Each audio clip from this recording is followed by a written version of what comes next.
Fahad Al-Bdah, co-founder of Ijari. My question would be about execution. What do you think is the ideal way to put a framework for the C-suite to start thinking like CISOs? Would it be to implement tools like Yasser mentioned, bring on someone that has enough experience to put this framework in place? How do I kick this off, basically? Well, the first I would address is, first you need to address your threat levels and what sort of threats you can be exposed to, and because of your industry or if you're in government, what sort of threat levels are you exposed to? And then from there, then I would develop what Yasser was talking about, a strategic plan about how you then counter those. And then from that plan, then execution. And I think that people miss out the first evaluation of what they could expect, or what could be the worst case scenario, and then the plan, and then the execution.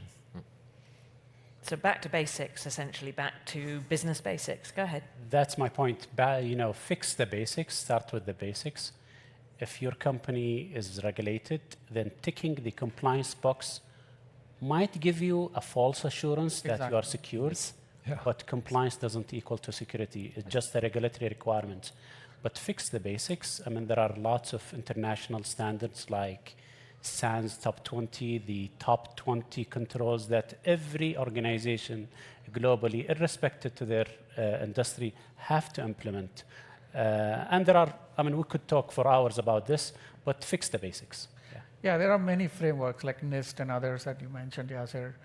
It's all about what works for you, what are your real risks, what value you have in your enterprise, what are the risks of that value being targeted by bad actors, and what are the different ways in that can be compromised, what are the probabilities of each of these different paths, and then how are you doing a compensating control for each one of these things, leaving with you some residual risk that you need to expose to the board. So the comforting part of this story is we know how to do this, right? And business leaders know how to do this, that there is a methodology that we can use. But I want to kind of close going back to where we started, which is this idea of translation. We're not actually asking the right questions in the C-suite, right? If each of you had the ability to snap your fingers and insist that your C-suite did one thing, one piece of training, one set of scenario exercises, what would be the one thing you'd do? Picking up this gentleman's question, what is the one thing that you would insist that your boards, your C-suite do that would be the most meaningful step on the journey to having everybody think like a CISO? Well, I think the first one you would do is train your staff, because that is the weakest link in your organization, is the staff.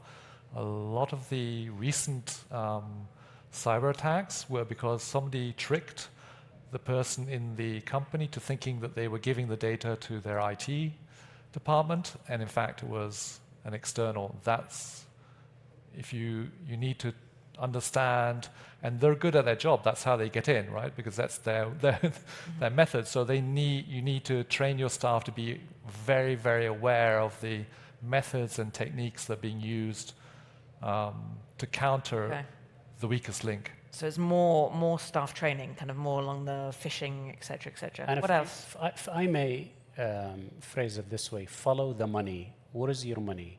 What are your mission critical systems that brings you money? Make sure those crown jewel are well secured. Then the rest will follow. Okay. Yeah. Focus on the crown jewel. The crown jewels. And exercise, train, do rehearsals, and quantify the amount of time or money that you are ready to lose. Right. So both matrix, do the FRAC auditing matrix, but also scenarios, actually play this one out. So cybersecurity is a team sport. So I find many situations where CISOs or security leaders are considered sort of blockers of business enablement.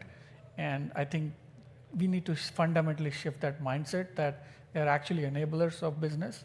They actually, to Yasser's point earlier, they are also looking at valuation of the company based on their cyber resilience and things like that.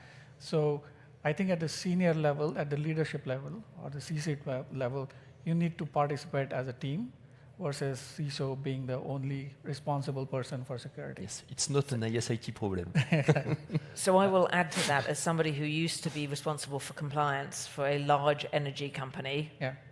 Yes, 100%. But that means people like myself need to learn to speak a different language, back to your point, right? Yes, Because if all I'm doing is blocking initiatives, blocking investments, blocking M&A, I'm never going to be part of the team. Right? Absolutely. So, but that has to be in the DNA of the C-suite, that this is not a blocker, this is an enablement or a safe enablement. So as we close, what I can suggest to everybody in the room who runs a company or sits on the C-suite of a company, come and talk to one of these gentlemen, because they will help you implement what needs to be done next. Because what we did discuss, and I think is, I suspect there isn't a person in the room who disagrees with the statement that the threat is only growing. Yeah. We didn't get to the government-private sector nexus, but maybe next time. Will you all join me in thanking our panel, and thank you all very much for joining us.